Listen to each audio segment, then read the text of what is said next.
We continue with the story of Jonah. He'd been called by God to go and preach to the people who lived in the city of Nineveh. Now the Bible records it this way. The Lord had seen their wickedness, and so he called Jonah to go and warn those people of an impending judgment upon their city. Of course, Jonah, like so many others who have been called by God to a specific task, thought to himself, this is not for me, and so he went in the very opposite direction. In other words, when he came to that T-junction, instead of turning right, he turned left. He embarked upon a ship that was headed in the very other direction, in the other way. Now it happened they hadn't been out at sea very long and a great storm blew up, and the sailors were in for the fight of their lives, so much so that they threw all the cargo overboard and indeed everything that wasn't nailed down, just to lighten the ship, hoping that it wouldn't take on too much water and sink. All of this time Jonah was still asleep in the bottom of the boat. That is, until the captain went down and suggested that he might like to pray to his God. Now Jonah recognised what was going on here. He knew the cause of the storm was his running from God, and although they didn't want to do this, Jonah asked the sailors to throw him overboard into the ocean, into the roaring waves over the side of the boat. So much to their dislike, they did, and immediately the storm stopped. Now I want to pause here for a moment to say that God has a way of using our mistakes. Although Jonah disobeyed God, there was so much good already beginning to come out of his little escapade.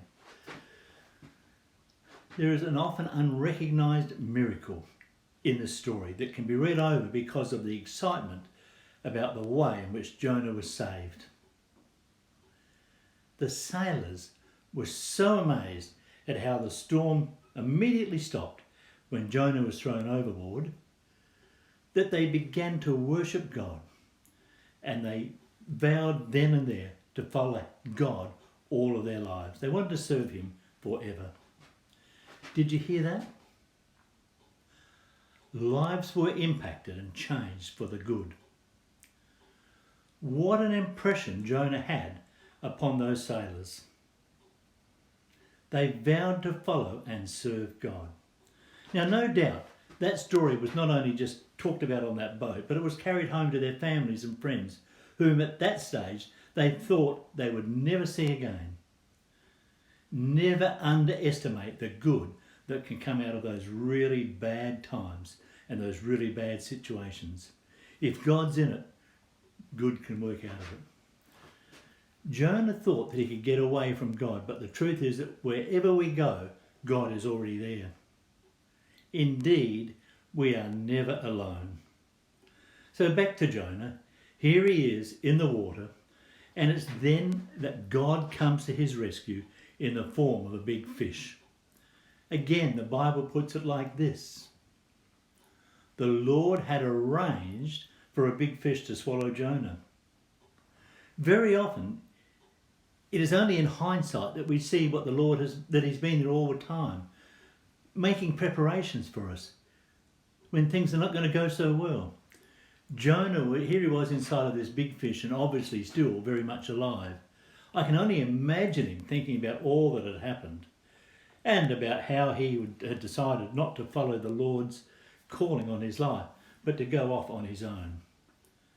Then the storm came, and the fact that he knew that he was the very cause of the storm because he was out of step with God, but God was still with him and indeed rescued him from a certain death.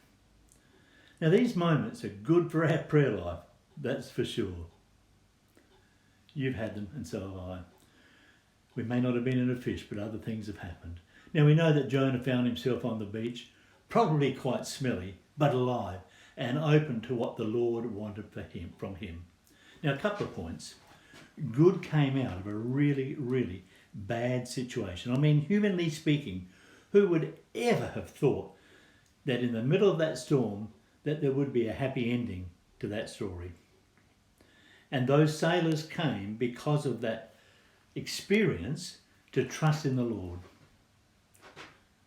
Another point, because he was in the water, Jonah would not have known about the sailors' decisions to worship God. We do not always know the impact that we can have upon other lives. Let's just stand firm, because God works when we are faithful. Your integrity and your faithfulness may be the key to another's salvation. To me, that's worth thinking about. I trust that you have a wonderful week, and may God richly bless you. Remember, you're blessed to be a blessing.